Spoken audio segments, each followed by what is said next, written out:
ನಮಸ್ಕಾರ ಸ್ನೇಹಿತರೆ, ಪದ್ಮಾಸ್ ತಿಂಡಿಗೆ ನಿಮ್ಮೆಲ್ಲರಿಗೂ ಸ್ವಾಗತ. ಎಲ್ಲರ ಮನೆಯಲ್ಲೂ ಹಲಸಿನ ಹಣ್ಣು ತಂದಿರ್ತೀವಿ.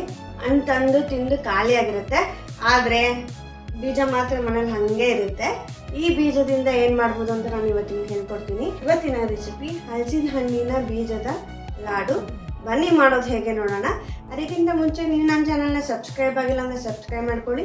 ನಿಮಗೆ ಈ ವಿಡಿಯೋ ಇಷ್ಟದಲ್ಲಿ ಲೈಕ್ ಮಾಡಿ, ನಿಮ್ಮ ಅನಿಸಿಕೆಗಳನ್ನು ಕಮೆಂಟ್ ಮುಖಾಂತರ ತಿಳಿಸಿ. ಮೊದಲಿಗೆ ಹಲಸಿನ ಹಣ್ಣಿನ ಬೀಜನ ಕುಟ್ಟಣಿಗೆ ಹಾಕಿ ಅದು ಅರ್ಧ ಭಾಗ ಹಾಗೆ ಕುಟ್ಕೊಳ್ಳೋಣ. ಎಲ್ಲ ಹಲಸಿನ ಬೀಜನ ಹೀಗೆ ನಾನು ಕುಟ್ಕೊಂಡು ಒಂದು ತಟ್ಟೆಗೆ ಹಾಕೊಂಡಿದ್ದೀನಿ. ಒಂದು ಬೌಲ್ ಅಷ್ಟು ಬೀಜನ ತೊಗೊಂಡಿದ್ದೀನಿ. ಇದನ್ನ ಮಿಕ್ಸಿಗೆ ಹಾಕಿ ಅದನ್ನ ತರ್ತರಿಯಾಗಿ ರುಬ್ಕೋತೀನಿ. ತುಂಬಾ ನೈಸಾಗಿ ಬುಲ್ಗಿ ರುಬ್ಕೊಂಡ್ರೆ ಅದು ಗಂಟಾಗಿ ಹೋಗುತ್ತೆ. ಅದಕ್ಕೆ ತರ್ತರಿಯಾಗಿ ರುಬ್ಕೊಂಡ್ರೆ ಚೆನ್ನಾಗಿರುತ್ತೆ. ಅವಾಗ ಅದು ಬಾಯಿಗೆ ಸಿಕ್ಕರೆ ಚೆನ್ನಾಗಿರುತ್ತೆ. ಅದಕ್ಕೆ ಈ ತರ ತರ್ತರಿಯಾಗಿ ರುಬ್ಕೊಂಡಿದ್ದೀನಿ. ಸ್ಟವ್ ಮೇಲೆ ಪ್ಯಾನ್ ಇಟ್ಟು 1 ಸ್ಪೂನ್ ತುಪ್ಪ ಹಾಕೊಂಡಿದ್ದೀನಿ. ಬಿಸಿ ಆದ್ಮೇಲೆ 1 ಸಣ್ಣ ಕಪ್ ಉಂಡೆ ಗೋಡಂಬಿ ಮತ್ತೆ 1 ಸಣ್ಣ ಕಪ್ ಬಾದಾಮಿನ ಹಾಕೊಂಡಿದ್ದೀನಿ. ಸಣ್ಣ ಉರಿಲಿ 5 ನಿಮಿಷ ಇದನ್ನು ಹುರ್ಕೋಬೇಕು. ಸಣ್ಣ ಉರಿಲಿ ಹುರಿದ್ರೆ ಅದು ಚೆನ್ನಾಗಿ ಆಗುತ್ತೆ.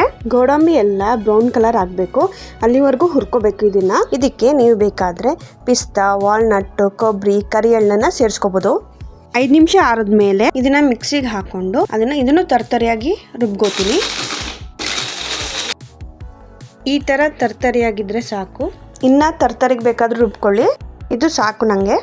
ಅದೇ ಪ್ಯಾನ್ಗೆ 2 ಸ್ಪೂನ್ ತುಪ್ಪ ಹಾಕೊಂಡಿದ್ದೀನಿ. ತುಪ್ಪ ಕಾಯ್ದ್ಮೇಲೆ ಬೀಜನ ತರ್ತರಿಯಾಗಿ ರುಬ್ಕೊಂಡಿದ್ವಲ್ಲ ಅದನ್ನ ಹಾಕೋತಾ ಇದ್ದೀನಿ. ಇದನ್ನ 10 ನಿಮಿಷ ಕಾಲ ಹುರಿಬೇಕು.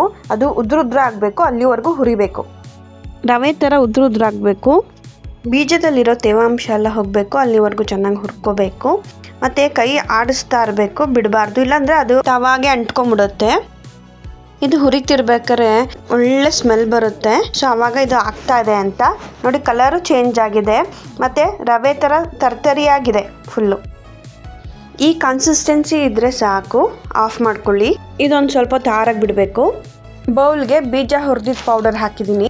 ಗೋಡಂಬಿ ಬಾದಾಮಿನ ತರ್ತರಿಯಾಗಿ ರುಬ್ಕೊಂಡಿರೋದನ್ನು ಹಾಕಿದ್ದೀನಿ. ಅರ್ಧ ಕಪ್ ಬೆಲ್ಲದ ಪೌಡರ್ನ ಹಾಕಿದ್ದೀನಿ. 3 ಸ್ಪೂನು ಮನೆಯಲ್ಲೇ ಬೆಣ್ಣೆ ಕಾಯಿಸಿರೋ ತುಪ್ಪ ಹಾಕೊಂಡಿದ್ದೀನಿ ನಾನು. ನೀವು ಯಾವ ತುಪ್ಪ ಬೇಕಾದ್ರೂ ಸೇರಿಸ್ಕೋಬೋದು.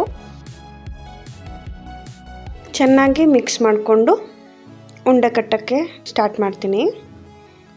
ಒಂದು ಸ್ವಲ್ಪ ಪ್ರೆಸ್ ಮಾಡಬೇಕು ಸ್ಟಾರ್ಟಿಂಗು, ಇಲ್ಲ ಒಂದು 5 ನಿಮಿಷ ಬಿಟ್ಟರೆ ಅದಾಗೆ ಅಂಟ್ಕೊತ್ತೆ. ಆಗ ಈಸಿಯಾಗಿ ಲಾಡು ಕಟ್ಬೋದು. ಲಾಡು ರೆಡಿ ಆಯಿತು. ತುಂಬ ಚೆನ್ನಾಗಿದೆ ಸ್ಮೆಲ್ಲು. ನೋಡ್ತಿದ್ರೇ ತಿನ್ಬೇಕು ಅನಿಸ್ತಿದೆ. ಹಲಸಿನ ಹಣ್ಣಿನ ಬೀಜದ ಲಾಡು ರೆಡಿಯಾಗಿದೆ. ಹಲಸಿನ ಹಣ್ಣಿನ ಬೀಜದ ಲಾಡು ಚಿನ್ನಿ ಟ್ರೈ ಮಾಡಿ ನೋಡು.